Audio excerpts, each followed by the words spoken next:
Thanks for supporting the show. If you want to check us out on all of our social media platforms, check us out on Twitter at tinfoilhatcast. You can find us on Reddit.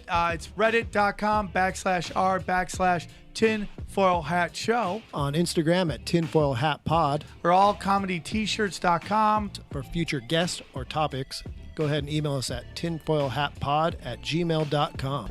I'm not hot and heavy. I'm heavy and hot. Welcome back to another episode of Tinfoil Hat. Tinfoil Hat. Tinfoil Hat. Come with me into the waters of conspiracy with Sam Tripoli. Sam Tripoli. Tripoli's a bit crazy, but he's a really good guy. With my friend Ryan Davis. Hi, Ryan. We're like doing this Gay couple of conspiracy theories. I think it's beautiful, man. Hey, man, where's the truth there, dog?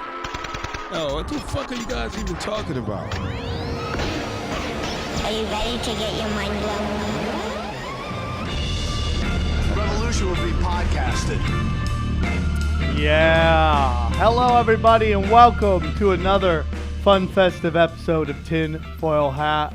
You know who we are. You know what we're here to do. Joining us in studio is one of my favorite people. I didn't recognize him at first with shirt on, but then I saw those eyes, and I recognized the glow that is. Please welcome my good friend, Bert Kreischer. Yeah, I was thinking about getting really fucking yoked by this next year. I saw that. So that the next special I do, that I have to wear a shirt. Like just get like doing steroids and getting like ridiculously Now, ripped. is roids and HGH the same thing? No. Okay. Oh, so really? Yeah. I don't know anything about roids or anything. HGH it, dog. You just shred it out. Yeah. There's a celebrity, I won't say his name, but he's a comedian who's on steroids, and I was listening to Brendan Schaub talk about how he's doing it wrong, and that's why he's fat, because the guy's not in great shape, but he is sometimes. And he's like, "Oh, bro, it's his diet." He's like, da da da da da, and I was like, "Oh." So I would like to get a doctor on it, and be like, "Oh, take some Winstrol and you get shredded." Yeah. And I would like to be in great shape. I think that would be fun as fuck. I haven't drank in like 2 weeks. How you feeling? I'm bored. Yeah, I get that. That's my problem with drinking is I Take love. jiu-jitsu with me, dude. Dude, I'm choking motherfucker. I'm afraid of knocking a tooth out. It's gonna be $5,000 for. Just dude, you have $5,000. Yeah, I mean, yeah, but I don't want to just drop in $5,000 every jiu-jitsu class.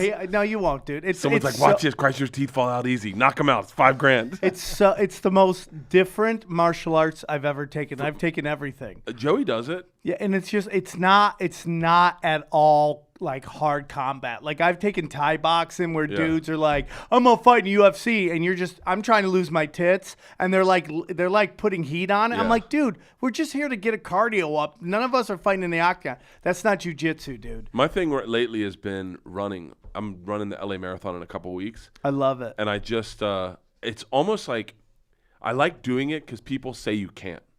Like when I did that half marathon, I did a half marathon in Tampa maybe a few months ago. Jim Florentine ran with you? Florentine stayed up until 4 a.m. drinking beers and then came out and ran a half marathon with me. That guy's the best.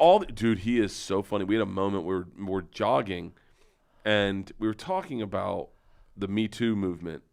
And While you were jogging? But we're not even. Yeah, we're just jogging in the half marathon, and we're just bullshitting. We're going really slow, and I said, I don't know, man. I said, I think some people let molestation and stuff define them for the rest of their lives. And then I was like, I think I might have been molested, and he was like, for real? I said, yeah, I got a concussion at basketball camp, and I think this doctor I remember this guy playing with my balls in the middle of the night, and Florentine started laughing so hard, and he was like, "They definitely don't check your balls for a concussion." And I was dying laughing, but it was the funnest.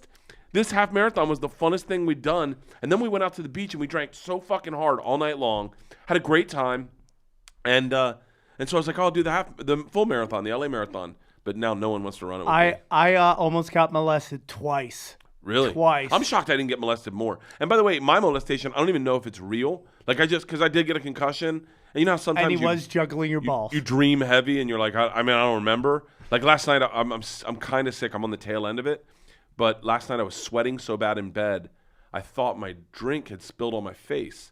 So I'm like looking in my bed for like 10 minutes for the cup. What the hell? And I was like, "Where's the cup?" And my wife's like, "What the fuck?" And I was like, my cup." And she was like, "You're not playing baseball, honey." And I was like, "No, I feel." Oh, never mind. But yeah, I almost got molested twice, and I didn't. And I think it's because I'm a grower, not a shower.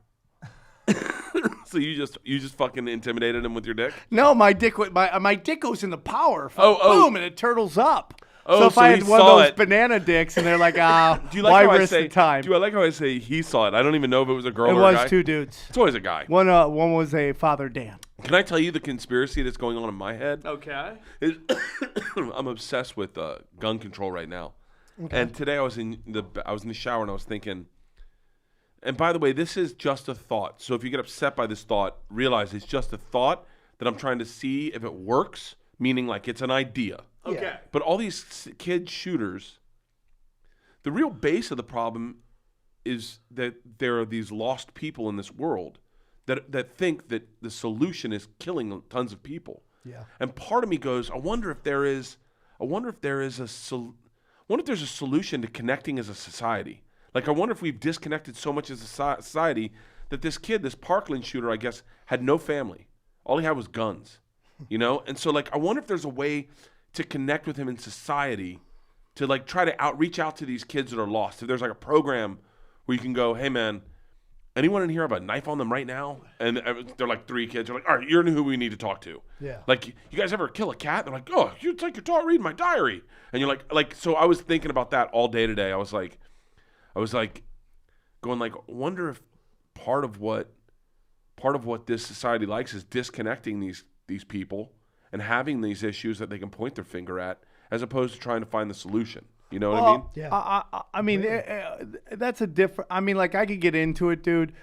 Of the like 8 or 9 major impact events, there's deep state connections to them, like big time. Yeah. There's actually the FBI is getting sued right now in 2 different cases of where they've encouraged this stuff going on. Fort Hood, they're being sued because they encouraged this guy to go nuts, supplied him with weapons, I remember that and Fort then Hood sat one. back. And then do you remember when the guy was driving to West Hollywood to do the shooting, to shoot up the gay pride parade? Well, he got arrested and they were interviewing. He said, I was told by the FBI to defend Islam and all that shit. These are fact. And then I could break every single one down to this, like where this connection is. There is an argument that the biggest terrorist organization is our intelligence stuff. I mean, it's just, if you took away 9/11, you went through all these things. Imagine what kind of world we live in where those events never happened. And like, are we fighting over guns? Are we this? Here's the thing and this is something for you to look in the future. When an incident happens, there's 3 things to look for. One, is the media there instantly? Like the drop of the hat, they got full coverage. 2, was there a drill going on before there? And then 3, what are eyewitnesses saying? The truth comes out in the initial hour of what's going on, like interviews. And I always pull all the videos. And if you ever have them, I actually brought my computer afterwards. I'll show you all these crazy videos that break it down.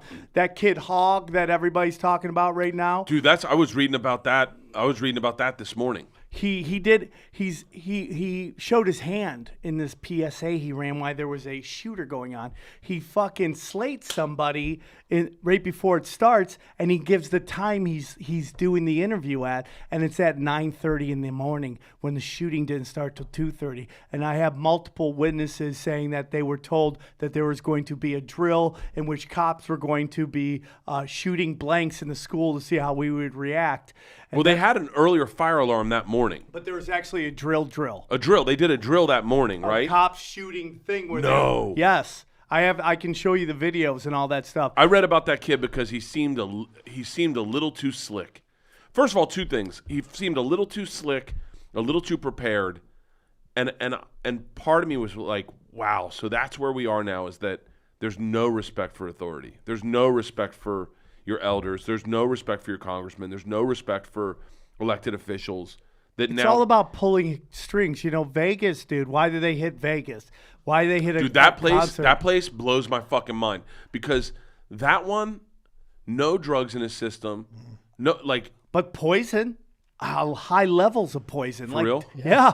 The autopsy came back. He had multiple poisons in his body. He didn't technically die till 14 hours later after the shooting starts. He shot himself in the head, right? Well, that's the story they tell you. Officially. That's what the story they tell you. See, that's everything that we deal with what we have is this mainstream media sets the table of the incident, and we have to work our way back. But what they don't tell you is like, okay, where was SWAT? Well, I'll tell you where SWAT was. There's a video of them in the Tropicana escorting out a Saudi prince who is now fucking dead. You know, I mean, like, wait, the Saudi prince is dead? Yeah, he was part of the Saudi purge, in which they were going to. There was an event in Saudi Arabia in which they made an AI robot assassin, and everybody showed up. And when everybody showed up at this 5-star hotel, they arrested everybody.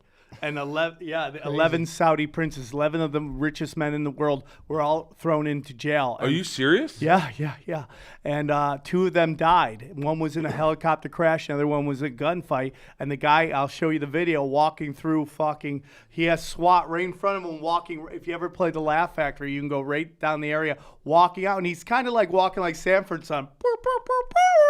And he's just walking out while these SWAT guys have guns out, because they're all protecting him. There was multiple events going on there in that night. Man, this is let's button this and talk about what we want to talk about, because this will spin me out forever.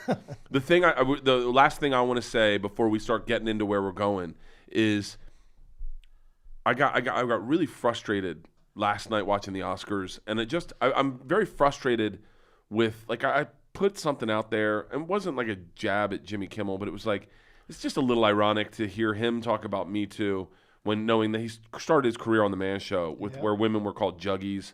And you're like, that was the definition of misogyny. Yeah, misogyny. And I was like, and I don't have a bone to pick with Jimmy Kimmel. I'm just like, hey guys, and then Kobe gets an award, and I'm like, okay, so we're not gonna. He like legit, I think, admitted he kind of fucking raped her a little bit. Yeah. Like, and so, but and the hypocrisy that goes on, like, it made me just disconnect. And then Georgia, my oldest, says, Get Out was gonna win the best movie. And I go, yeah. She goes, why would they? Like, she goes, is it really that great? And I said, no, it's good. It's a good movie. It's definitely a good movie. She was like, well, was it better than Jumanji? And I was like, no, it wasn't. Jumanji was really fucking great. It really was. It looked good. Jumanji was so fucking good. Yeah. It was so good in so many levels. Listen. And then she goes, so wait, why don't they just give it to Jumanji? And I was like, yeah, why?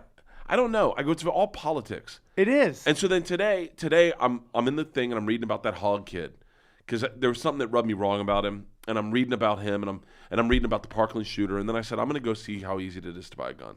Like, I want to see how easy it is to buy a gun. In LA, probably the hardest place to buy a gun in the country. I'm going to go see how easy it is. And on my way here, I left at 2 o'clock. The podcast is at 3. I pull into a gun shop on Magnolia, and 15 minutes later, What? I have a gun. I have 2 waiting for me. What'd you buy? A Mossberg and a Glock. Huh. Dude, it was so Have you easy. shot guns? I've shot lots and lots of guns. But I just was like, No background check, nothing? No. no. They just...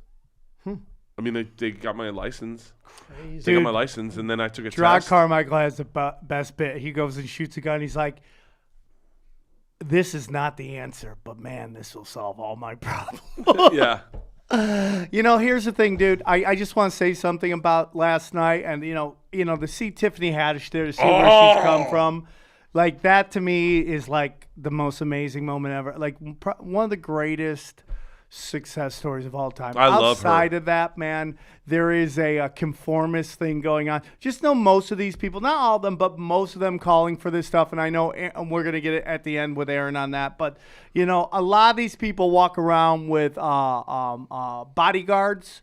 Wherever they go, there's huge amounts of securities, and they're telling you don't need to protect yourself. I'm just going to tell you this, man. The government that's telling you not to, that you don't need guns is also complicit in the worst humanitarian crisis in the history of time, which is what's going on in Yemen, the proxy war. We are either supplying the weapons of the bombs or we're doing it ourselves. And we've looked at people, they've lied to us about weapons of mass destruction, and we're in fucking about 5 or 6 wars right now, possibly going into another 3, which would be 8, and maybe up to 10, which are Hitler numbers. So if they'll do it over there, what makes you think they won't do it here? There is no connection. Dude, what's going on in society, man?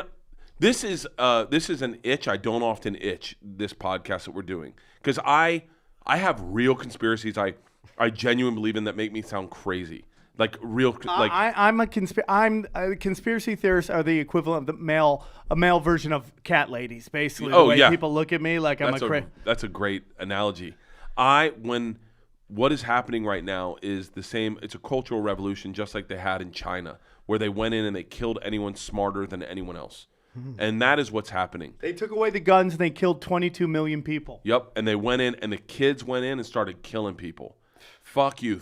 You're a professor, throw you out a window. Now you're paralyzed, good luck with that. Live in a village. We're all the same. We're not all the same. And it's ridiculous. When I got into an argument. I didn't even get into an argument, but I did a podcast with this young lady. I just say young lady because I'm older than her by like 15 years, 10 years. Her name's Aisling B. She's an Irish comic. And like, if you want to listen to it, it's on my podcast. It's 52 minutes in. Go to 52 minutes in with Aisling B. And she says, I said something about how much fun comedy is at the store. I don't know what I said, but then she was like, we need to talk about the gender disparity at the Comedy Store. And I was like, okay. And I was kind of caught off guard. Also, I don't bring people on my podcast to fight. Like, I don't ever bring people in with an argument or disagreement. You've been on my podcast a ton. All we do is fuck around, tell good stories. My only goal is to get for you to make me giggle. Right. One of my best traits in this business is that I like to giggle. You're a good person. I like to have a good time. You're a G. We spent like 2 hours talking about how there needs to be affirmative action in comedy where they put 5 more girls on a show each show. And I was arguing it should be merit based. Yes. And she was saying, but they're not looking at merit. They're just I don't know. You need to listen to the podcast. Can I just say something about that real quick? Can I just say something about that? Please. There's a couple things going on here with that discussion. First of all, the notion that men and women in comedy, there's an equal number of people. It's not. Somebody, I forget the name of the comic, and I'll remember it later. He put out a great thing that women see this as equal. Like there's a spot for 30 women, 30 men. 1,000 guys put in to go for that 30 spots, and 300 women put in for those 30 spots, and women think that is equal. The truth of the matter is, and this is the goddamn truth, as a guy who books a show, okay, in which you got to put fucking names. Good luck getting any woman who fucking takes off. They get a minute of fucking fame. They are gone on the road making fucking money, or they just don't want to do. I mean, like, dude, I hate to tell you, man. It's. I have more women cancel on me than anybody fucking else, man. And it's just like they just take off. It's not so that funny easy. You say that. I saw Eliza, not to blow up Eliza's spot or anything. Please do. But I saw Eliza cancel on a gig one night, and she was just taking off on like comedy and just started blowing up, and I still was just struggling. I was on Travel Channel at the time, but we were both on TV, but I was still like I'm older than her, and I went in for my spot and I didn't want to do it, and she canceled, and it was shit show, and they're like, Eliza's not coming, and I was like, man, the balls on anyone to not. I've only not shown up for one spot. It was because I was sick as fuck. I will never bail on a spot. If I call in and I say I'm doing it, even like when I said, hey, can I give an extra spot you can slide me in on? I try to show up early so that, like, that's the way my brain works. It's great, dude. And you know what, man? It's just they move quicker, man. Yeah, they move a lot quicker than we do. As many of them. And listen, man, so you can complain all you want about the number of spots at the Comedy Store, but I want you, and this was about 3 years ago, I would look at the average, like, beginner comic, male and female. The females had way more credits because they were getting on TV way more, and the guys would just be grinding. And the notion that you could just drop anybody into that fucking lineup and it's gonna go fucking well, that is deep fucking even all the way 3.5 hours into that lineup, it is deep fucking waters. When I did your show the other night and I called up and I was like, hey, I'm running one story, can I stop in? It'll be like one story. I ate a dick on stage. And by the way, I've been doing comedy. Yeah, you didn't. I've been doing comedy 20 years. Almost 20 years. Almost 20 years. I was getting ready to shoot my 3rd special. I've been on TV for 7 years. I've done tons of big shows. And by the way, I'm just following Dalia. It's not like we're very different styles. So like, I mean, if I'm following Tommy, I understand that maybe we're similar. People see us similar. Dalia's so young and fresh and quick that I can slow it down. Man, I had a hard time. And like, I've been doing it 20 fucking years. And now I think Amy's only been doing it 10. And so like, to assume that anyone, like, comedy is something where the longer you've been doing it, the more it does count for something. Yeah. You know, it's not like acting where, you know, the more famous you are, it's like, it doesn't matter. You can act for all your life. You just get old. No one wants to see you. I can look at a female comic and I can look at a young black comic. Go, they're gonna hit.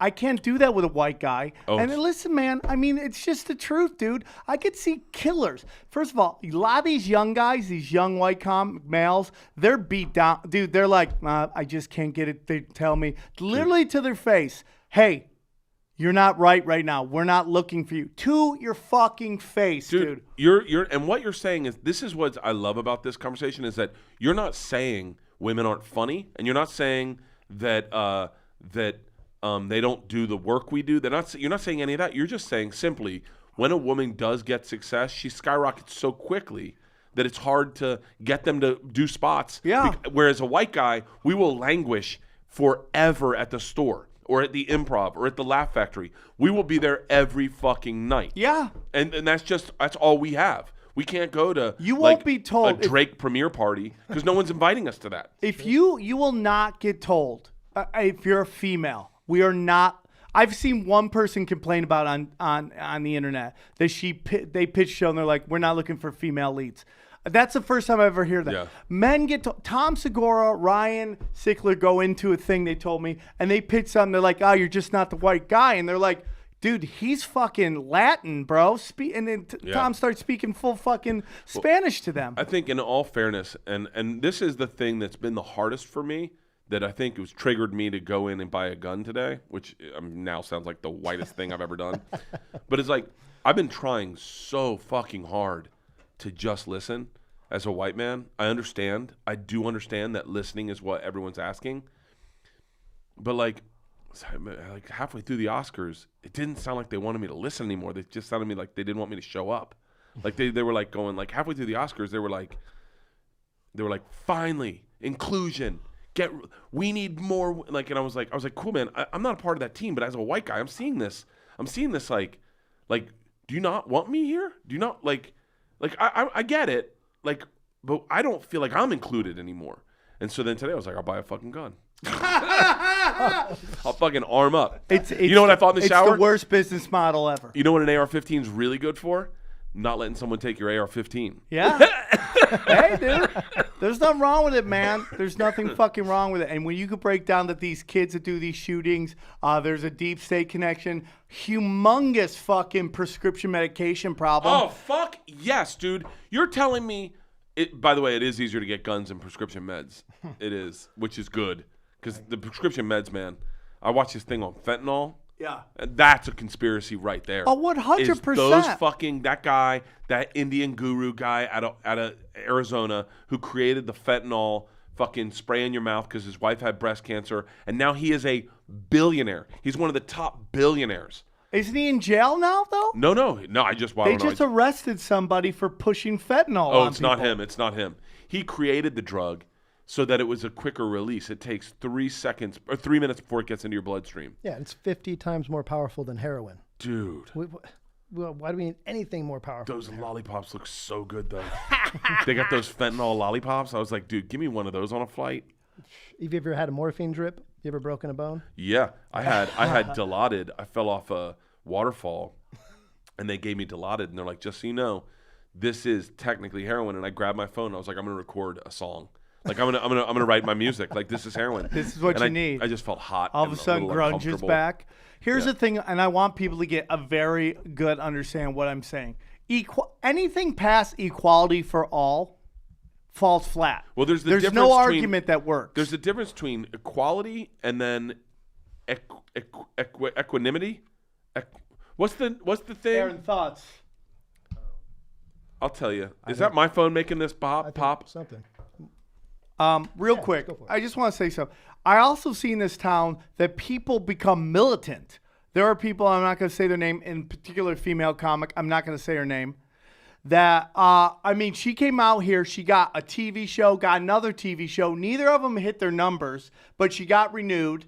And, you would think this woman is like everybody's forcing her at gunpoint to be barefoot and pregnant. And it's just like, it's not real. And I've seen young black comics who were just super nerds back in the day. Now they're super militant, just taking offense to everything. Like they don't recognize this movie as the greatest movie ever. And it's just comics. That's why you got to hang out with black comics at party.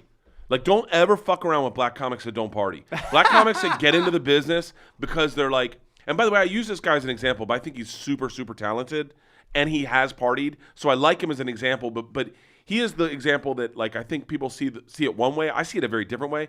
But John Mulaney's cool as fuck. Dude, him and what's his face are him and Nick Kroll are funny as fuck. Dude, but those black comics that see John Mulaney as their end game, and they go, I'll let you know, those aren't the ones I trust. I don't either, dude. If you won't split a line of cocaine with me as a black comic, I don't know if I want to talk to you. Someone make a meme of Bert. Here's my whole thing, dude. You don't have to raise somebody up by shitting on somebody else. Yeah. The goal is equal opportunity for all. We all have an opportunity, dude. The notion that white guys are like, hey, dude, listen, you're not that funny, bro, but you're white, you're going to get a fucking set, okay? There's no white guy. And by the way, there's no white guy trying to help other white guys out. Like, for me, it just doesn't work. Rogan does it. Well, no, but I meant... But no one goes, because you're white. Yeah, it's not... He just likes you because he likes you. Yeah. Like, Joey's Cuban. Yeah. Ari's... We're not... It's not like a white... like, Joe's like Christian Protestant, right? Right. You're 100%, dude. But, like, when I take people on the road, I take whoever... I don't think I've taken a white person on the road with me. Zumach's the only white person I've ever taken on the road with me. Says hello. I take Jesus. I take... God, Jesus is a killer, man. He's running the LA Marathon. Is he? Yeah. I take Frank Castillo. I'm taking what's her name? Taylor Tomlinson. Take Taylor Tomlinson. I'm taking what's her name? Who works the door at the store? Jessica. Jessica. I'm taking Jessica to Sacramento in a couple weeks. I don't ever take like white. I took Segura once and he bombed so bad. I've never seen someone bomb that bad in my life. Shut up. I have never. He is so funny, but man, he has a potential to bomb so bad that none of us have. To this day. Still. When was the last time you ever saw Tom Segura bomb? He walks, him, and Bill Burr walk out the standing O's now. No. I'll tell you right now. He told me this in privacy, but it happened the other night. I won't say where or when, but it happened the other night. I'll tell you. I can't tell you anything off air. I promised him I wouldn't tell a thing. But But bomb is a different... Your bomb is not even close to my bomb. Segura's bomb is worse than both our bombs. No way. Because Segura takes a chance that we don't take on things, and people do not think he's joking. They really think he's being serious. And so when he bombs... Like, have you ever heard the bombing he did in Calgary? Yeah, Is it Calgary? I get that because he fucking shit on a guy with... Like, dude, when I bombed at the Vince Vaughn thing, it's because this one chick was heckling me, and I ripped her a new asshole. She happened to be there with, like, 80 people, and I fucking... and that was the beginning of the end. That's Segura. He goes in on the wrong person every fucking time. He has an innate ability to go in on the person that you aren't supposed to talk to. The one person whose husband organized the entire event, or the one person who has the disease that we're trying to, that's Segura's innate ability is to he can zoom in on those people. There's no way I believe that, but I'll take your word for it. Let's get into the show. Oh yeah, sorry. No, that's fine. I gotta buy a gun by 7, so okay, we'll be you'll out be by out. then. Okay, by. Good. We got about 40 minutes. Out of the gates Oh, good. Oh yeah, where are you gonna be? You got any dates coming out? I am in Grand Rapids on the 16th of March doing some church, and then Sacramento the weekend after that. And then find me on the road, BertBert.com. Bert's all over the place. I am this Friday night. I'm at the Comedy Palace in San Diego, working my hour. Shooting your hour on the 24th? At the 25th at the Viper Room. Yeah, dude, that's going to be fucking beautiful. I'm in town. I'm going to come. Please do. Watch me just fucking scream at people for an hour. Now, I'm also thinking about breaking up into two. No, I think it's going to just be an hour, but part of me wants to put it out in 2 half-an-hours because everyone's like, nobody's watching a whole hour, dude. Can okay. I agree with that. I've never done an hour. I've put out many albums. I've just never done an hour, so I'm thinking about just this will be my first hour, and the rest will be half an hour. Explain the breakup between the two. Well, one is conspiracies, and one's just like, I want to call it Armageddon, the first half an hour, and the second half an hour is zero fucks. There you go. Zero fucks. I like that. Well, it's gonna be called zero fucks. It's actually gonna be nothing to lose, zero fucks to give, but it's gonna be called zero fucks. Or I break it up in 2 hours, 2.5 hours, and one is Armageddon because it's just my conspiracies, and then the second one is all my drug stories of me just getting fucking weird. I like that. I'm finally putting out the Silver Robot Guy bit where I smoke crack and this dude tries to suck my dick and I gotta fight him with all my crack strength. And I fucking punch him and run. And I lived on the floor, which got awkward later on, but it's so I'm going to tell all those stories. And you're going to shoot it at the Viper Room? Yeah. And is All Things Comedy doing it? No, I'm doing it myself. Really? My girlfriend, Dana, she's shot every fucking great concert film, Foo Fighters, Metallica. Oh, nice. She has a whole crew that's going to come down, and I'm getting a nice, they're helping me out. So Yeah. Fuck yeah. Space is limited, about 100 per show, 2 shows. Yeah. Email Sam Tripoli Live for Sam Tripoli tickets. Live at you. And then, so that's it. And then I might be in La Jolla the following weekend working on my hour there as well. So we'll just put it all together and figure it all out. March 24th. March 25th, Sunday, March 25th, 7:30, 9:30. Fuck, I was going to come down. I'm still in Sacramento that weekend. That's fine, dude. But the thoughts, that counts. And with that, that's it. And so it's very interesting because we talked a lot about, Yemen and all that stuff earlier, and I wanted to get into that. But anytime I can hear about Tom Segura bombing, I'll stop anything I'm doing. I don't care. Even if I'm having sex, I'll stop to hear about Segura bombing. I love him to death. It's a funny story because I literally think I'm the only one that bombs. No. I see you guys kill. I see you guys kill, and I'm like, that's not me. I just have weird ones on the road. I can't. I will not believe that there's ever a time that you and Segura go out and it's not just straight thunder. Dude, first show of my Netflix taping. First show. It was fucking weak. What? Dude, I did 2 shows. And I'm now I think, in all fairness to what you're saying, the response was through the roof. And everyone was like, that was great. We got it. Let's do another one. But I guarantee you, if you were there, you would have been like, you would have come back in the green room and be like, and I was like, Sam, what do you think? You'd be like, bro, you got to bring it on this next one. Like, it was weak. It was weak. I got done and I was like, fuck, man, that was not what you prepared for. So weird. And then the next show I did was, and I say this wholeheartedly, and I would never. I'm someone who tells you about the fight I watched. I don't tell you about the fight I wanted to have watched. Man, I had the best show of my life. I'm happy for you. From the second I stepped on stage until the second I got off. And it was How long did you do? Well, I ended up doing a lot of time because I ended up telling 2 stories at the end that were just extras, and they both ended up killing. And I was like, oh fuck.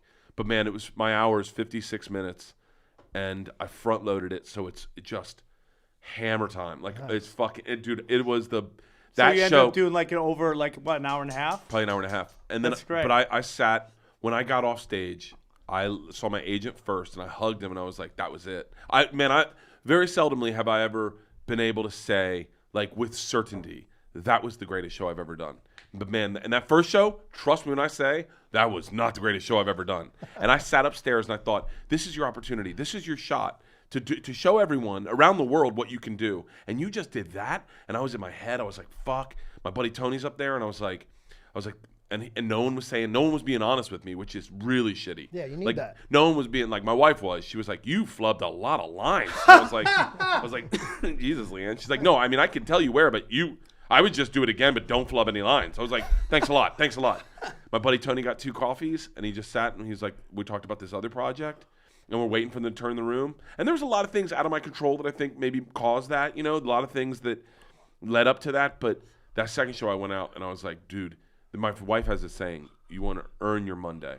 Like Amy Schumer, when she came out with Trainwreck, Monday morning, we were in the car, and they were saying how much money she made on Trainwreck. And my wife goes, she earned her Monday. That Monday. Or Jordan Peele earned his Monday. He didn't have to pick up his phone once today. He could have laid in bed and eaten popsicles, and he earned that Monday. And so my wife said to me, I sat up in that room, and I thought to myself, earn your fucking Monday. Like, don't squander this opportunity.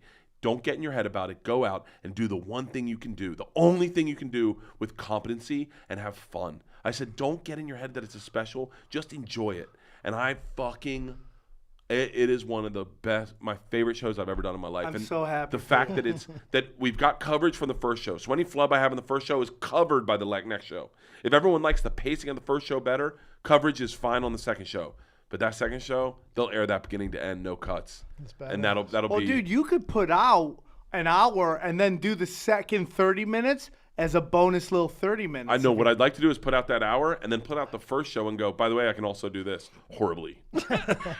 I would love to see what your bad is, but So are you guys ready for this? yeah. All right. The U.S. government classifies over 500 million pages of documents each year, offering little transparency to the public. 500 million pages of emails are classified. Kind of like when like iTunes came out and they're like, oh, you remember when they had the iPad or the iPod and they're like, you could store like 30,000 songs on this. And people are like, are there even 30,000 songs? And then 2 days later, you're like, God, it's clogged up. Yeah, right? Exactly. So it's like, that's a lot of emails to fucking classify. Yeah. How can we know anything about what is happening on our planet if so much information is kept hidden from us? And that's why I think that we have an unchecked government right now. I wonder how many of those are like just kayak pics? rebates and, Big Five sale. yeah, Big Five sale, Varieties inbox. You never know. I mean, the United States has a history of harboring secrets within government agencies. While the National Security Agency, as we know today as the NSA, was founded in 1952, its existence was hidden until the mid-60s. Oh, so the NSA's been around for a while. They've been around for a while, but we didn't know about it. Oh, Check it this was shit out. Even George more- Bush made Homeland Security. That was when he made it. DHS? Yeah. So what even more secretive is the National Reconnaissance Office, which was founded in 1960 but remained concealed for 30 years. Unbelievable. You guys ever heard of the National Reconnaissance Agency? No, what is it? Dude, we can do an entire episode on it. It is What like do they do? Well, super think deep about shit. it. When we were in high school, we're like, all right, we're going to do a panty raid. Time to do some recon. Yeah. So you'd have to go scout the house first. That was back when you could do a panty raid before being accused of sexual assault. Oh, dude, or I was breaking telling and the other entering. day, man, back in the 90s, used to ring the doorbell. That was the big move. Yeah. Make out, put your hand down there, ring the doorbell, and then action time. Yeah, how inappropriate is Porky's now? When you go back and watch it, Oh. you're like, is this rape that I'm watching? 16 Candles is rape. Yeah. The panty scene. No, when his girlfriend gets drunk and he gives her to the nerd and says, have fun with her. Yeah, 100%. And yeah, that's sexual assault, bro. Yeah, dog, You can't give a for drunk girl to a kid. Yeah. And go, she's all yours. Have fun with her. Here's my parents' car. Revenge of the Nerds, like the Dude, Revenge of the Nerds is rape. Yeah, he rapes he's her. having sex with the best girl wearing a I Darth saw that. Vader mask. Yeah, he's like, takes the mask off. It wasn't who you thought it was. Oh, huh? wacky. Oh my God, I wonder why it's so good. So check this out. Leaks from Edward Snowden, a former intelligence contractor, shed light on black budget world. Special access programs, or known as SAP, use trillions of dollars every year to conduct operations the general public knows nothing about. They are also known as deep black programs. A 1997 U.S. Senate report described them as so sensitive that they are exempt from standard reporting requirements to the Congress. Yeah, so basically, you can make projects and nobody has to greenlight it.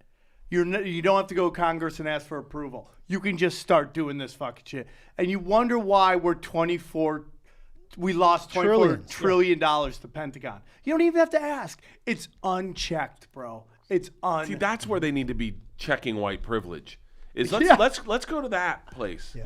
Like let's empty that swamp as opposed to like Casey Affleck. What the fuck did he do? Yeah, 100%, dude. It's like, that's the problem with white people. Like, if you took any group of people and go clump them all together, they'd be like, hey, no, we don't do that. We're all individuals. You don't clump us together. White guys like, oh, fuck yeah, these evil fucks. You start high five. It's the fucking truth, dude. Like, groups go horizontal, not vertical, dude.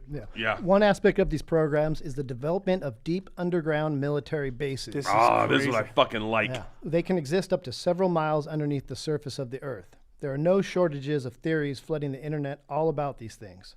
There are reports of alleged top-secret projects and reverse engineering of alien technology in order to advance our own. The reality of deep underground military bases is extremely fascinating. There is an enormous amount of evidence that proves their existence. Known locations: Casablanca, or as we call it, the White House. There's a giant base under the White Of House. course there is. Right? Giant base. I would be upset if there wasn't. It's called the PEOC, which is the President's Emergency Operations Wasn't he Center. in NWA? The PEOC? Oh, that's the DOC. That's the DJ.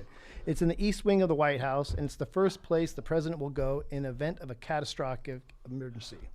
So they built this during FDR in World War II, and the underground bunker was designed to withstand a nuclear blast.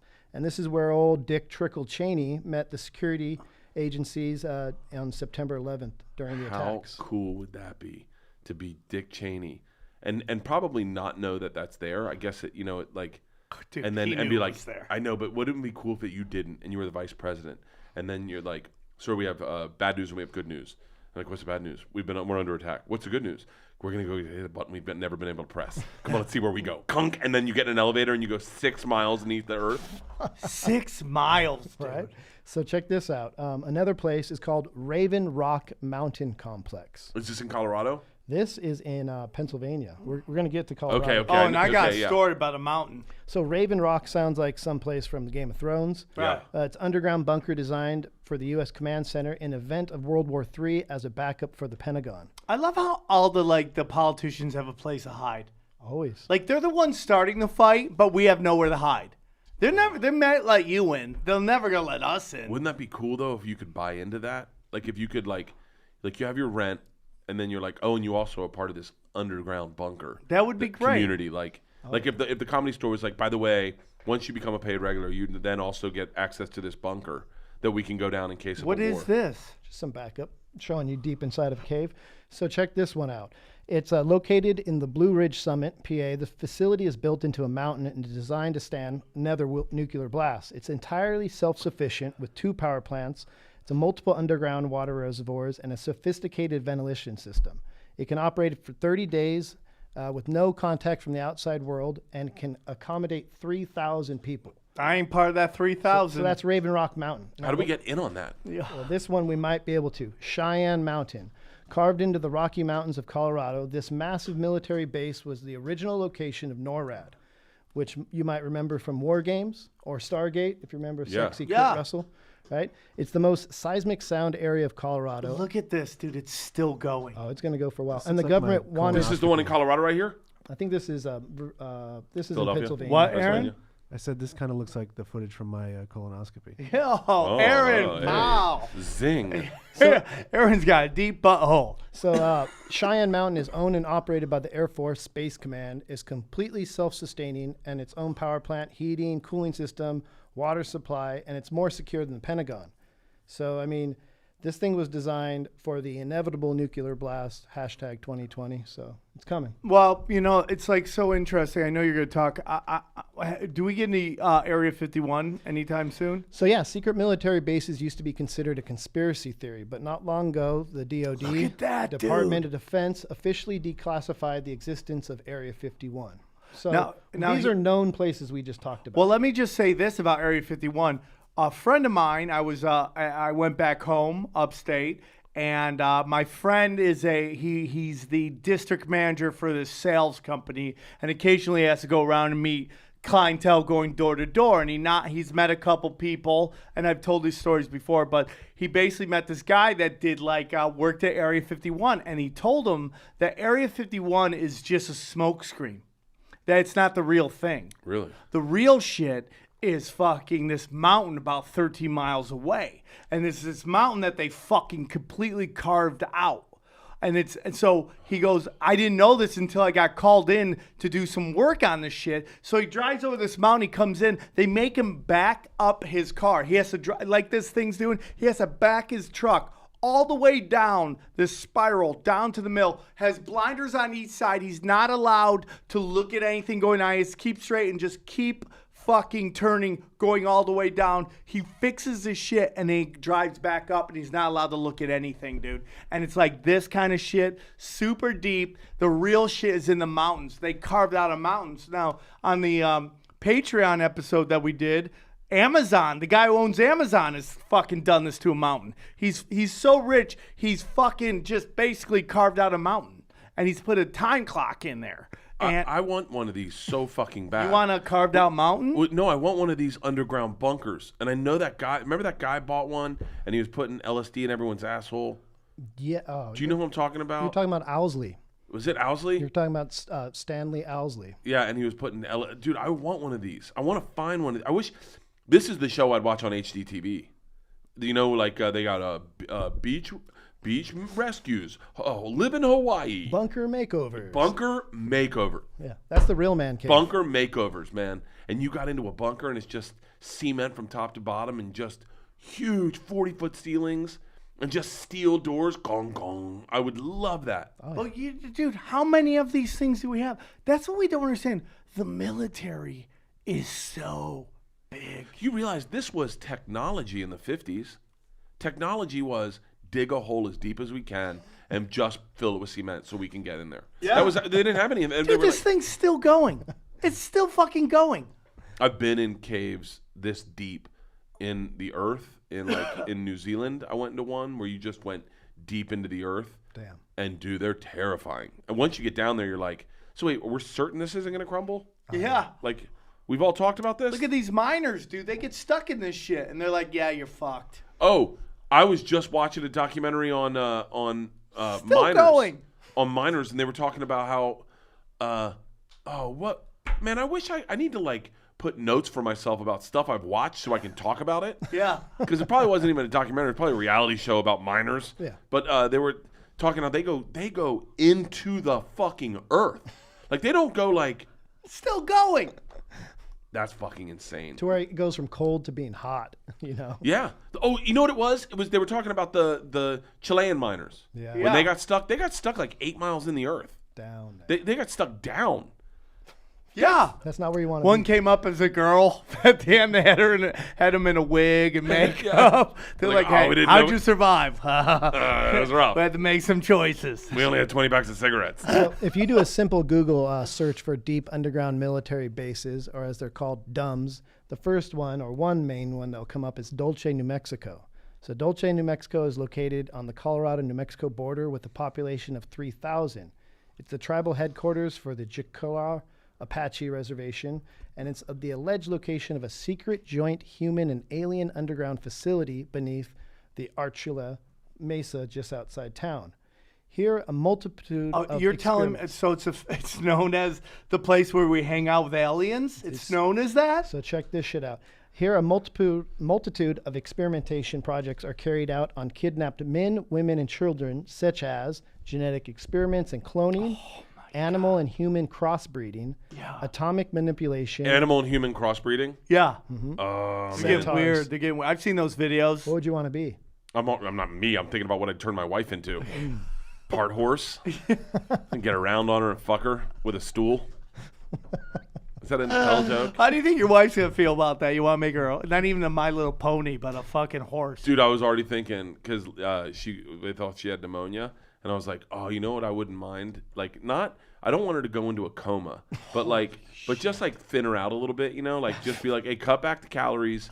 She's going to be here for a month. Let's cut them back to like 900 a day. Step on her feeding tube? Yeah, just a little and bit? then, but I was thinking, you know what wouldn't be bad? By the way, this is horrible that I'm saying this. Yeah. But like, as a car accident that like kind of, wrecks up her body a little bit, but not her face. So I can go, oh, let's rebuild her. And then I'm like big tits. We're going to rebuild the ass, big ass. Stretch your legs out. We have the technology. We have the technology. The $6 million wife. I mean, so they... Still going, dude. So they say there's all sorts of weird shit that goes on here, right? But in the early 1960s, what we do know happened for sure is a subterranean nuclear blast occurred 30 miles southwest of Dulce, right off US 64. This nuclear blast was conducted under the umbrella of Project Plowshare and was named Gas Buggy. Project Plowshare was a United States program for the development of techniques to use nuclear explosives, quote, for peaceful construction purposes. So 31 nuclear warheads were detonated in 27 separate subsurface tests. Where? All in the U.S. So we're saying they detonated...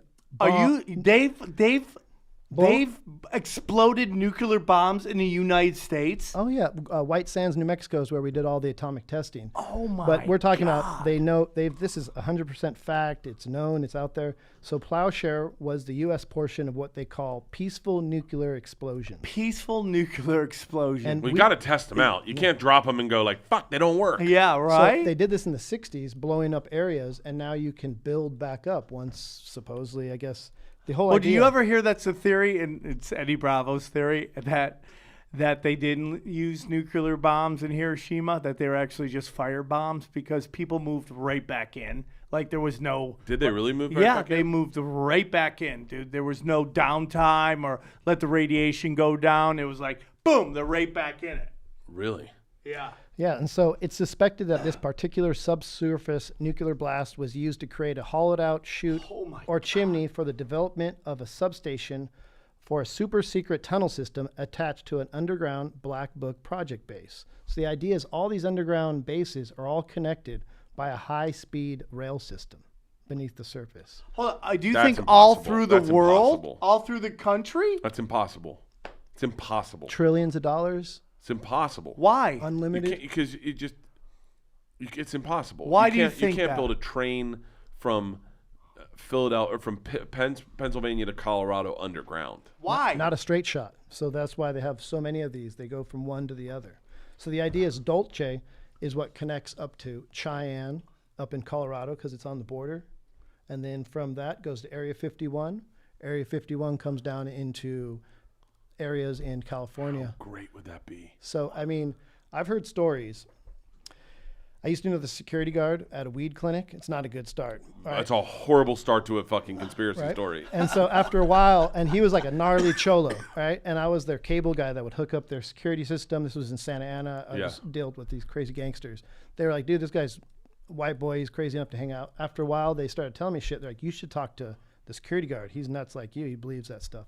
And he told me I was in the Navy. They asked me to come on. My commander's like, hey, let's go. They got onto a subway, and they popped up, and he was like in Malibu. Then they got on a submarine, and he popped up, and he was like in another country. Submarine or train? Full on, he's saying that there's underground systems leading to like area off the coast of Malibu. Holy and then shit. from there, it's Where'd he all get on it? interconnected submarines. It's designed for. This is all a post-apocalyptic scenario. Oh yeah, dude. You know, I mean, this isn't for That's us. where all the money's going, dude. I mean, so what's really crazy is It's still going. And by the way, that video was only halfway done. Yeah. so. This base was first mentioned by Paul Benowitz, which some might Good rename. old Paul. He was receiving transmissions from aliens in 1979. So this isn't a good source, all right? But his claims were also made even more clear by Paul Schneider. He was attested his information to confirm the existence of this base. Schneider was a government geologist and Skunks Works engineer with high-level security clearance who claims to have worked on many black budget projects. He alleges that since 1947, deep underground military bases have been constructed across the country, connected by a series of high-speed rails underground. I totally believe it, dude. Check this out. In 1979, he participated in the building of the secret underground base in Dulce, New Mexico. He was suspicious by the engineering operation when he noticed the presence of Green Berets and Special Forces. His fears were realized after drilling underground. He came face-to-face, quote, with a 7-foot-tall gray alien. Hey, Okay, well that's where he lost me. Right? hey, dude. I have He had me going the whole fucking time, and then you're like, You don't believe in aliens? by the way, I do believe in aliens. I do believe in aliens. Okay. And that's why I almost got involved in Scientology. What? Yeah, I was at a dinner and I was joking. I was a little buzzed, and I was joking about Scientology believes in aliens. And this guy's like, what are you, Catholic? He's a Scientologist. And I go, yeah. And he goes, so you believe that like Jesus died and then rose from the grave? I said, well, no. I think that's, It's a metaphor. It's a metaphor for, and he's like, well, so then you believe that Moses actually split the seas? That's what they wrote, right? And I went, no. And he goes, well, let me ask you a question. Do you believe that there's life forms out in this universe other than us? And I was like, there has to be. And he goes, so you actually believe in the thing I believe in, and you kind of admit you don't believe in your thing. And I was like, fuck, this is how they get you. I was like, you got it. Oh, shit. Well, dude, a good friend of mine, his father used to work at this Institute of Technology in Chicago. And his dad was like, I have to tell you something, because his dad's like kind of on the way out. He's like 80-something. Oh, I'm not dying with any secrets. Keep going. Okay. So his dad's like, I was working at this Institute of Technology, and I got called to fix something in a floor I've never been to. So he goes down to the floor, and he goes down really far, and he's like, fuck, man, this is kind of weird. So he gets out, and he starts walking around, and he starts seeing that they're doing tests on these animals. They're shooting lasers into fucking monkeys. Like, what the fuck? They're doing shit in the horses. Like, he sees a horse on a table, and he's like, what the fuck? So he keeps walking, man. He walks, and there's this giant bunker, right? This giant, like, what's it called? Hangar, right? And he looks out, and there's like what he's best described as a spaceship. And and he says that he sees these gray-green things running around it. And he's like, what the fuck is this? And then one of them sees him, right? And then next thing you know, he's got like security on him with guns. They're like, what the fuck are you doing down here? He's like, you called me to fix something. So they had a discussion, like, what are we going to do, man? Like, he's seen it while there's like, blah, blah, blah. They let him go. The deal is, like, you can't tell anybody what the fuck you saw. So for, like, every year, for, like, 30, 40 years, he got visited by men in black. We go, hey, have you told anybody what you fucking saw, right?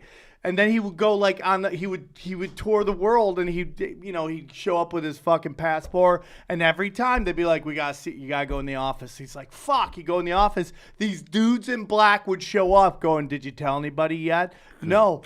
So he goes, my dad doesn't have that kind of fucking creativity. He's not that dude that makes up stories like this ever, dude. He saw that shit, and that was like 50 years ago, he goes. Dude, that's the other thing is that, like, I think there's more to be gained from lying now.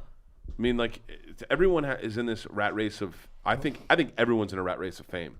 Everyone wants to be famous. I believe that isn't, I'm starting to think that is the secret to life.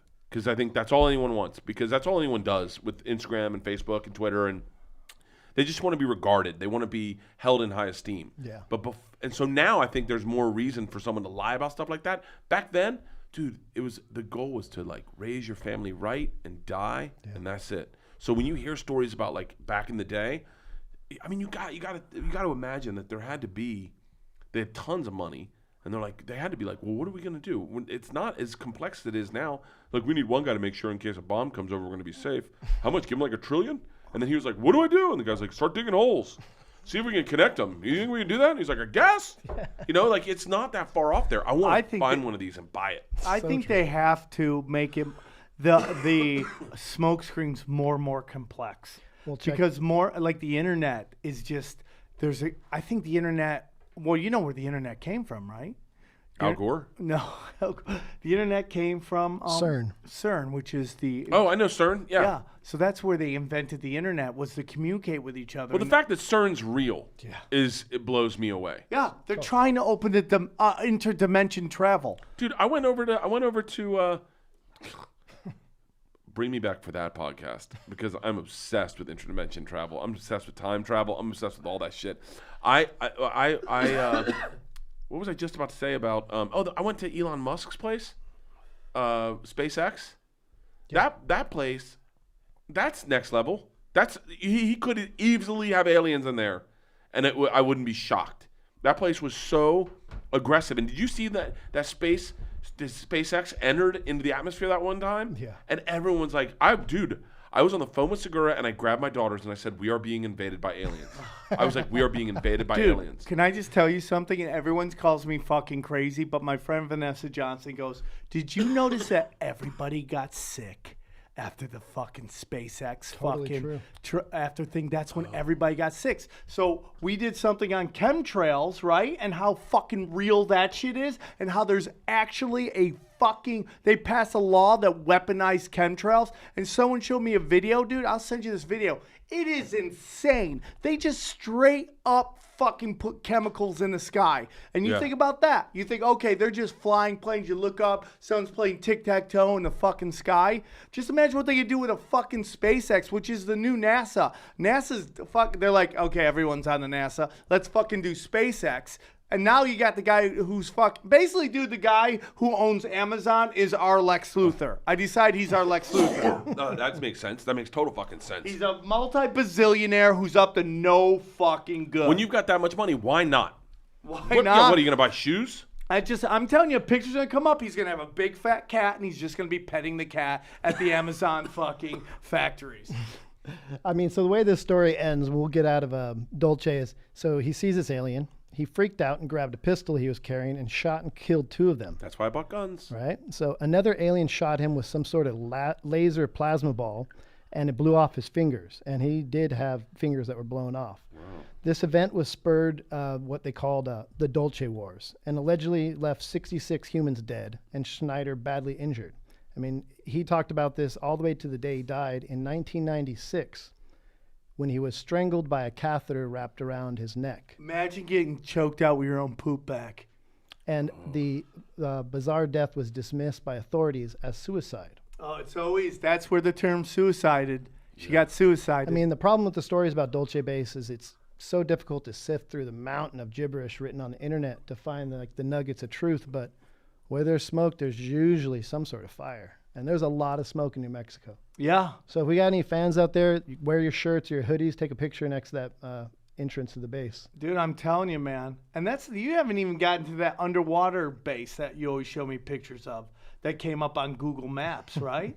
We're getting there. Oh, shit. So now from New Mexico, we're going to go to the Denver International Airport. Have you been to this airport? Of course, yeah. Yeah, dude, shady as fuck. Okay, it's called DIA.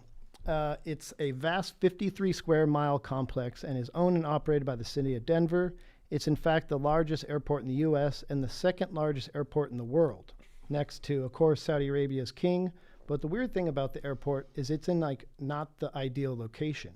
It has It's horribly placed. lots of crosswinds, lots of ice. So it's weird that they built this massive airport. Out of nowhere. It's in the middle of nowhere. You have to drive. Hey, you got to drive 40 miles, right? You got to drive. Honestly, I want to say 15 miles just to you get out of the city and then you're like, oh, I see the airport in the distance and I'll be driving on a road to get there. So some speculate that the facility is part of a continuity of government program, an underground bunker for the U.S. government in a post-apocalyptic scenario. A massive underground city to be used by our government in the event that Washington or our central government command hub is compromised. According to some investigative reports, including one headed by the former governor of Minnesota himself, Jesse Ventura, the underground city that lies beneath the airport connects to other deep underground military installations, such as the Cheyenne Mountain Force 90 miles away. So it goes Dolce, Cheyenne, Denver International Airport. Unbelievable, dude. They connect. And you know that a bunch of royal family people have bought huge properties around Denver? British, Saudi, all own giant fucking properties around the Denver airport. Very close. The creepy ass murals. That's the one thing people talk about when they talk about DIA. Within the terminals of the airport are 2 large murals painted by the artist Leo Tanguma. Fuck that dude. The 2 pieces are titled The Children of the World Dream of Peace and In Peace and Harmony with Nature. I mean, here it is. I'm showing it. Those listening. That looks like a stormtrooper. Yeah. Explain to them at home that are just seeing this. That is it looks like a Nazi with a gun with a semi-automatic gun with a bayonet on the end of it, in one hand, a machete in the other hand. No, what's in that other? Sword. A machete and a sword in the other hand. Killing a bird. And he's dove got a of gas peace. mask on. Yep. And he's just watching over sleeping children. And they're all dying. It's like hordes of people just being crumpled.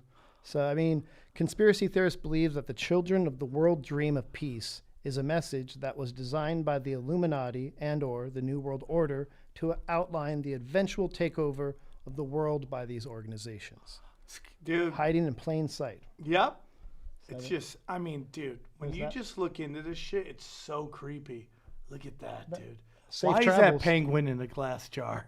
You're on a nice little flight, and then you look to your left and you see a whale on fire and trees and a dying leopard. You're like, oh, I'm in Denver International Airport. And that middle child's just sitting over a leopard, I think, that's dead, and he's staring at you in a way that if you look long enough, he'd blink. Totally.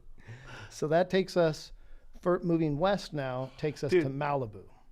Okay. And now this wasn't discovered until Google Maps really started getting online, and people just started like sifting through images and looking at the coast, and they noticed that there is a structure off the coast of Malibu that is very uniformed. It's giant and it has like 4 columns, and it's massive. It's ridiculous. They think that it's 6 miles off the coast of Point Doom in Malibu. Look at that, dude. Is it on here? No, I will, but don't worry. The unusual structure sits on the seabed floor, and based on images obtained on Google Earth, the oval-shaped object has a huge flat top and appears to be pillars or columns that reveal the entrance to a darker inner place. The idea is this is like an underwater, like submarine port that connects to all these. I like that. And what's crazy is we all know about UFOs. I don't have it on there. We all know about UFOs, but USOs, which is underwater submerged objects, have been reported longer than UFOs. It's actually in Columbus's first diaries. What? He talks about USO. Really? So What about this? It's pretty massive, right? What about this, dude? You ever see that? Doesn't it look like the Millennium Falcon? It does. Where is that? Underwater? That's in the Balkan Sea. We're going to definitely do one on that. That one's that's the Balkan Sea anomaly. Yeah, is it's what they the call it. Balkan Sea anomaly, dude. It's like it looks like a motherfucking Millennium Falcon. It does. Show him the video of show him the picture. I will. I don't have it here, so just. Okay. But yep. But that's pretty trippy, right? Yeah, it's like, dude, right near Very. us, dude. It's fucking weird. Is this thing still going? Yeah, it's been going for a while now. This is the same one? It's weird that yeah, it's the same. It's I think this is a cave in Pennsylvania is one I was looking at. I know you're into time travel, and I want to find this to show this to you. Keep on vamping here for me, Sam. I'm going to find this. Okay. thing. I think it's great. Oh, here it is. I wanted to show you this. This is basically the underwater base he's talking about. In Malibu? Malibu, yeah. Yeah, Like, why how wouldn't you crazy have one is of that? these? Why wouldn't you have one of these? I mean, dude, that's where the trillions of dollars goes. That's where there it is. That's where the trillions of dollars go. Security team, yeah. This guy's getting all of his videos taken down. For real? Yeah, dude. There's a big push on YouTube for censorship right now. And look at that, dude. Is that like at all normal? See No. the pylons. It's not a normal thing. Yeah, That dude. is crazy. So a couple years ago, I randomly bought a DVD collection of these like old-timey 60s, 70s drive-in theater movies, and I randomly put on a movie called Van Nuys Boulevard. And this movie came out in 1979. I was born in 1980. So I start watching this movie, and I leave the room, and my buddy's like, dude, you got to come back. You got to see this. And we rewind it. I'm about to show it to you right now in just a second. But he's like, you're in this film. I'm like, no. So What? Yeah. Fuck me. What? So when did you become obsessed with time travel? I'm going to find this, but When I was a kid, when Quantum Leap came out, I think was when I first good show. got into it. My dad and I, that was our show, so we'd watch I Quantum love Leap. Quantum Leap. And I loved How the come no cold one's opens. remade that? Dude, I would do that in a heartbeat. I went to Donald Belisario's office one time. I was going up for an audition. He's the one who created Quantum Leap. And I went up and I saw it was Donald Belisario, and I was like, excuse me, is Mr. Belisario in here? And they were like, he is. And I was like, can I say hi to him? And they're Holy like, shit, dude. do you have an appointment? And I said no. And his office door was open, and I just said, Mr. Belisario, big fan, thank you very much for making Quantum Leap, and I walked out. hell yeah. So my buddy's like, watch. After this van drives by, this is just like standard, just shooting Van Nuys Boulevard. These aren't actors. This is just people, whatever. The guy on the motorcycle, it looks a lot like someone in this. Holy shit, Did dude. you see that? Yeah. Yeah. Looks exactly like you, you shady fuck. Of course you buy this. Dude, that is you. It's everything. And you're looking into the camera. Yeah. And so what my theory is that time travel, you can only travel before you were born or after you die, because two things can't exist in the same space at the same time, or you create a rip in the time-space continuum. So I was born in 1989. This movie was either made in 1978, put out in 79, but I wasn't born yet. Yeah. And I'm trying real hard to pause it here. Look at that. Oh, dude, that's you. That's you So for sure. It's called Van Nuys Boulevard, 1979 trailer. I'm like 11 seconds in, you're going to see Ryan off the grid Davis. So And right there, now here's the story I want to hear. Is you go back in time, right? Mm-hmm. You're there, and you're like, I need to send a message to myself, and you're walking, and you hear someone go, All right, action for Van Nuys trailer, and you're like, oh my god, this is a movie I end up buying. I end up buying this movie. Oh fuck, I can give. So there's a message you're trying to give yourself in here. You're just seeing yourself, but there is a message that you're trying to give yourself, and you're going, I know I watched this. Oh my god, that's right. I see myself in this. Oh, I need to tell myself more. And so you're not seeing dude. I'm obsessed with fucking time travel. You think it's possible? It's by the way, not only do I think it's possible, it's my only hope. Like I have Only all hope my for what? for fucking eternal life. Like I have all my eggs in that basket. I think it's possible. You know, the whole theory of time is everything's happening at one time. Yeah. That the past is going on right now and the future's going on. It's like it's not like a line, but it's stacked on top of each other. I And believe that's how there's been you many different universes in which I've died, and I'm simply living out the one where I continue to live. But I believe I know there's one time I definitely died.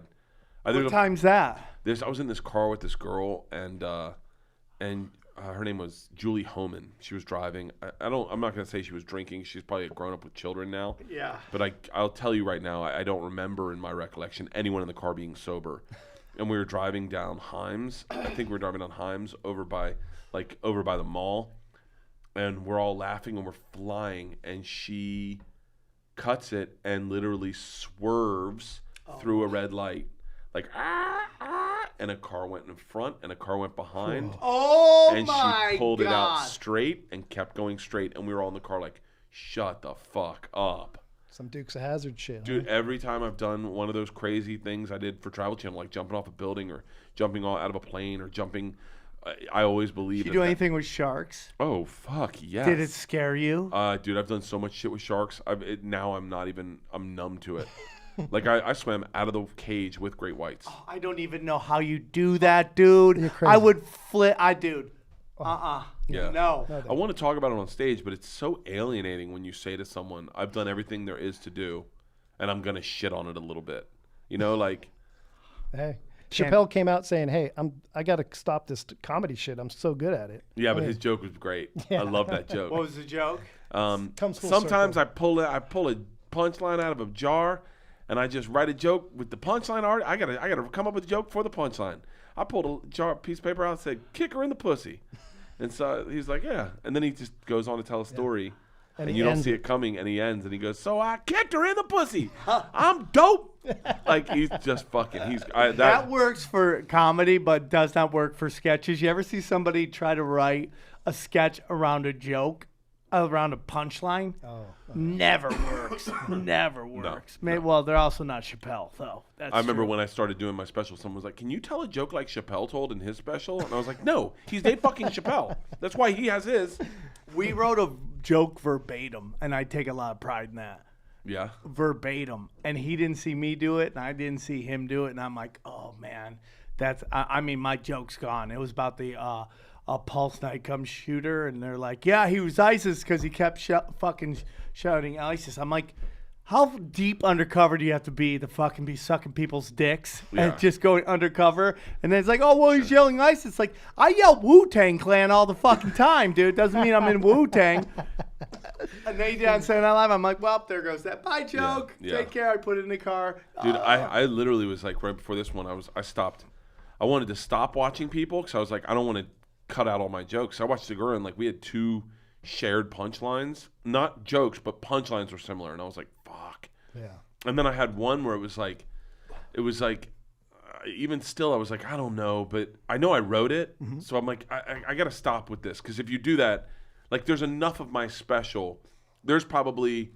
But I just went through and I changed everything. I changed everything because I didn't want, and you never want someone to think. Listen, dude, I'm going to tell you something, man. The notion that anybody is going to be the most original, especially with this arms race that Louis C.K. created, where only real comics are putting out our specials.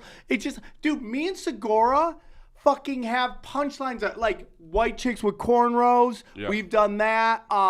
He has a bit about people making fun of each other. That's a big bit of mine. I do this bit about these people make fun of that, blah, blah, blah, blah. It ends with, if you're a fat, black, gay midget, you can scorch the earth, right? Yeah. Like it's just impossible now. I got to a place where I said, I'm just going to try to write jokes that no one else can write because they didn't live it. Like I just am going to, like I know you've heard me tell this joke, but I have a joke on my special about my wife.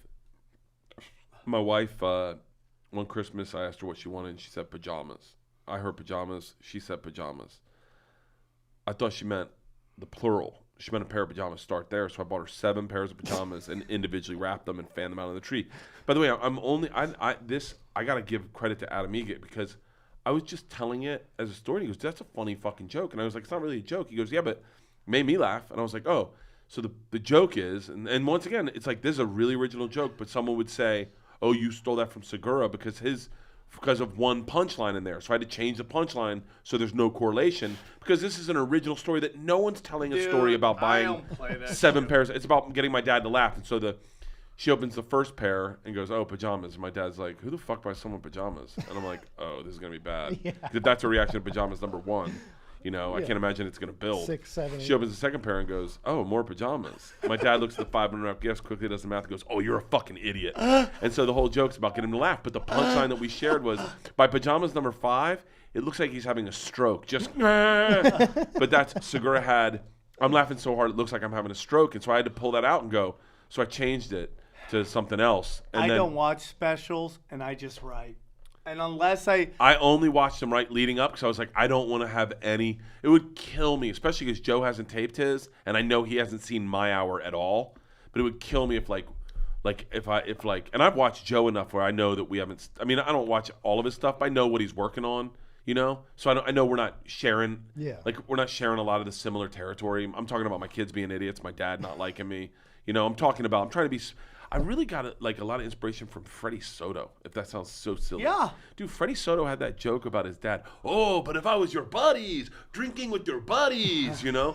Like, I remember hearing that going like, oh, no one's writing that joke. Even though we've all written a version of our dad jokes. Yeah. But He's like, the best. He was the best. and so I went, at this hour, I was like, I'm just going to make it, now the next one, it's going to be all fucking I don't know how it is for you guys. You guys have such awesome friends, you know? Everywhere you guys come to the Comedy Store, everyone loses their mind when they see you. I know you got those guns to keep you and your family safe. Is it from anyone in particular? Like, did you receive threats? No. Honestly, I just bought the guns out of a lark. Like I just was like, it's not to protect maybe like 3 particular vinyls, by any chance. From fucking Ari. Are you going to get him back on Twitter? Are you going to have to be the person to get him back? I think he's done. They're just never going to let him back. He's been trying. There's a bunch of times where I wanted to write tweets that were like, you know, mean and vindictive, just as a joke, to be like, because that's how Ari handles confrontation. Is like any subtle thing, Ari decides to flamethrow it, and you're like, bro, you could have just gone half on that. Like that, now some people think you don't like me, and so part of me was thinking about doing that, and then I was like, I know he is trying to get back on Twitter, but I don't think it's gonna happen. Now that Twitter's like, we need to make our dude. Did you see? I saw a fucking death threat to Kevin Brennan the other day. That was no joke. Yeah. I've had death threats. One time I broke. Roddy Piper forgot to close his Twitter account on this computer when where Punch Drunk was originally. So I jumped in. I go, I could have black cock bombed him because that's what I used to do back in the day, but I decided not to. He's a legend. So I put in, hey, follow Sam Tripoli. He's my favorite comic of all time. And I hit send, and I got all these followers. But then he goes, hey, what the fuck? Guys, I didn't send that tweet. And people are like, do you want me to murder that guy? My dad used to be an assassin. I could kill him for you. I'm like, dude, what the fuck, man? That escalated quickly. Dude, look at this. This is I shouldn't even. Well, let's talk about it so people know it's out there. I saw this and it bothered me because I was like, hang on. Yeah, if you guys are fans of Bert, you're fans of Tinfoil Hat, and if you're fans of Ari, I mean, put it out there. Let Ari back. Free Ari. Hashtag free Ari. This guy wrote to Kevin Brennan. Keep starting shit with comics. Want to start some shit with me? You're a fucking pussy, and you know it. And I'll be seeing you at a show very soon. Watch out for the guy shooting at the stage. Oh, right, you can't. That's a fucking threat. Dude. That is That's a threat. By the way, look at this one. Watch out, because your daughter has more than one rapist after her now, you fucking piece of shit. You better hold on tight to her, motherfucker. Ha, ha, ha, ha, ha. Can I tell you the thing that really bothered me about this? That guy follows me. I would block him. How has he not been visited by the FBI? That's fucking outrageous. I was just like, that dude. That would fucking. I got death threats when I did that. When I did that, what will the maid think? I got death threats from that. I used to leave hotel rooms in rooms in creative ways, like I'd leave like a towel body, like under the bed with shoes and jeans, and like make it look like someone's under the bed. Or And you got death threats for that? I'd leave socks. I'd leave shoes underneath the curtain, so it looked like someone was standing behind the curtain, or a sheet hanging out the window, like it looks like I climbed out the window. And a guy was like, "That's real funny. I can't wait to see the look on your face when you come home and find the way I've left your family after I've murdered them." Oh my God. But I had made friends with a guy that ran security for the government, and it was this company that was all digital security, and the colonels were in charge of it. These kids had come up with it, so they sold it to these colonels, and the colonels greenlit it, and the kids ran it, and these kids found out who he is, and they're like, "Nah, man, he's in Grand Rapids, Michigan. He's a fucking nothing. You're fine. He's just some guy talking loud." It's crazy the world we live in. Violence. Well, Speaking of which, I should go buy my guns. Hey, now it's everybody's favorite time. Okay. Aaron, thoughts? Ron, well, you better be sick, dead, or mute, A.A. Ron. You done messed up, A.A. Ron. You filthy animal. Aaron, thoughts? I mean, Brian kind of beat me to the punch. The idea that it's deep underground military bases, dumb. I was like, oh shit, that joke's already gone. You don't believe in any of it? It's fascinating. It would be awesome if it did, but No, you think it no. You think that video of them going in the mountain is CGI? no, that could just be a cavern. Okay. A tourist attraction. Aaron is the most. I'll buy a T-shirt there. It's impossible to wake this motherfucker up. Oh, awesome. Kreischer, did you have a good time? I feel like I had a some fucking people blast. are afraid to come on this show because I'm going to be like telling them some weird ass shit. No, I try not to. What now I'm going to do is go online and Google a bunch of underground bunkers. Hell yeah. Yeah, I love this, man. I could talk conspiracies. We'll get you on again, dude. yeah, Anytime. anytime. I I know love you're it. super busy, but we'll get into some other crazy ass shit. We got a good show coming up. We've actually got a second show. We have next Friday with Dan Cummins of Time Suck, and we're debating pedogate. He's doesn't think it exists. I know it exists, so we're gonna get deep, homeboy. Send the links. I'm really excited because this is the first time I'm debating somebody who's done research. So it's going to be great. So we'll see you on Friday. Thanks for all the support. You guys are great. Check out the Patreon tinfoil hat. Take care, guys. 5-star iTunes reviews. Thank you. Yeah, we got to get back to that. How's Patreon working out for you? It's slow build. Yeah. I'm thinking about doing a solo podcast. Where Don't you already do no, slow? No, where I'm going to just do one with me where I Just talk. talk about all the stuff I've